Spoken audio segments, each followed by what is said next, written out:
ശാസ്ത്രപ്രപഞ്ചത്തിൽ ഒറ്റയ്ക്കാണോ?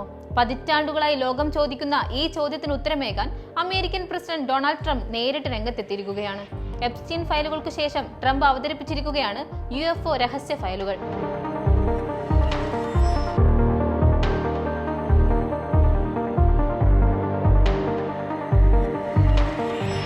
ലോകമെമ്പാടുമുള്ള ഗൂഢാലോചന സിദ്ധാന്തക്കാരെയും ശാസ്ത്രപ്രേമികളെയും ആവേശത്തിലാഴ്ത്തിക്കൊണ്ട് ദശകങ്ങളായി pentagon പൂട്ടിവെച്ചിരിക്കുന്ന UFO രഹസ്യ ഫയലുകൾ ഇപ്പോൾ പുറത്തുവിട്ടിരിക്കുന്നു.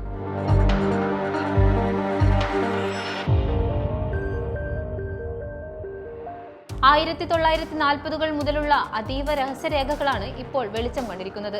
ഇതിൽ പ്രധാനമായും 3 കാര്യങ്ങളാണ് ലോകത്തെ അമ്പരിപ്പിക്കുന്നത്. ഒന്ന്, 1947-ൽ അമേരിക്കയെ നടുക്കിയ പറക്കും തളികയുടെ റിപ്പോർട്ടുകൾ.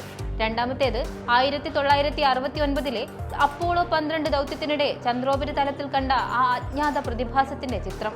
മൂന്നാമത്തേത് 1972-ൽ അപ്പോളോ 17 ദൗത്യത്തിലെ യാത്രികർ കണ്ട അസ്വാഭാവിക വസ്തുക്കളെക്കുറിച്ചുള്ള ഞെട്ടിക്കുന്ന സംഭാഷണങ്ങൾ. ഇങ്ങനെ നീളുകയാണ് ഫയലിലെ പ്രധാന വിവരങ്ങൾ. എല്ലാത്തിനുമുപരി ലോകം മുഴുവനായി ഒരുപോലെ ഉയർത്തുന്ന മറ്റൊരു ചോദ്യമുണ്ട്: ഇതെല്ലാം യാഥാർത്ഥ്യമോ അതോ വെറും മിഥ്യയോ? എന്നാൽ പുറത്തുവിട്ട 160ഓളം ഫയലുകൾ പരിശോധിച്ച വിദഗ്ധർ പറയുന്നത് മറ്റൊന്നാണ്. അന്യഗ്രഹ ജീവന്റെ സാന്നിധ്യം ഉറപ്പിക്കുന്ന ക്ലീൻ ചിറ്റ് തെളിവുകളൊന്നും തന്നെ ഇതിലില്ല. പല ചിത്രങ്ങളിലും ചന്ദ്രനിലെ ഉൽക്കാപതനങ്ങളോ ക്യാമറ ലെൻസിലുണ്ടാകുന്ന സാങ്കേതിക തകരാറുകളോ ആകാമെന്നാണ് UAP ഇൻവെസ്റ്റിഗേറ്റർ മിക് വെസ്റ്റ് ചൂണ്ടിക്കാട്ടുന്നത്. അതിനും ഉത്തരം വന്നതോടെ പിറകെ വരുന്ന മറ്റൊരു ചോദ്യമുണ്ട്: ഇതിനു പിന്നിൽ രാഷ്ട്രീയ തന്ത്രമാണോ എന്നത്. അതായത്, ഈ വെളിപ്പെടുത്തലിനു പിന്നിൽ മറ്റൊരു വശമുണ്ടെന്നും സാരം. അമേരിക്കയിലെ നിലവിലെ രാഷ്ട്രീയ വിവാദങ്ങളിൽ നിന്ന് ജനശ്രദ്ധ തിരിക്കാനുള്ള ട്രംപിന്റെ ബുദ്ധിപരമായ നീക്കമാണോ ഇതെന്നും വിമർശകർ ചോദിക്കുന്നു. എങ്കിലും വരും ദിവസങ്ങളിൽ കൂടുതൽ ഫയലുകൾ പുറത്തുവിടുമെന്നാണ് പ്രഖ്യാപനം.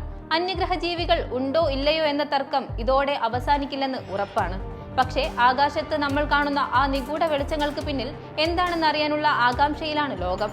അടുത്ത ഘട്ട വെളിപ്പെടുത്തലുകൾ എന്തായിരിക്കും? ഉത്തരങ്ങളില്ലാത്ത ചോദ്യങ്ങൾ വീണ്ടും ബാക്കിയാവുകയാണ്.